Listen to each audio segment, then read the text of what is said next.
পরিবার কিংবা মা বাবাকে নিয়ে অনেকের অনেক অভিযোগ থাকে। আমার তেমন নেই। হয়তো আমি লাকি অথবা আন্ডারস্ট্যান্ডিং।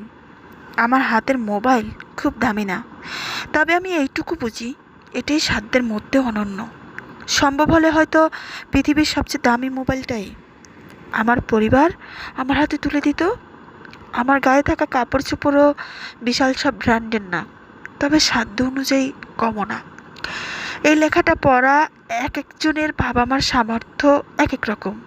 সামর্থ্য কম বেশি হয় আসলে তাদের ভালোবাসা না, অত্যন্ত আমার ক্ষেত্রে হয়নি।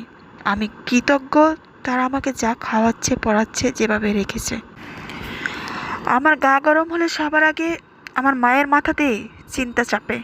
টাকার দরকার হলে সবার আগে বাবাই নিজের পকেটের দিকে চোখ করে।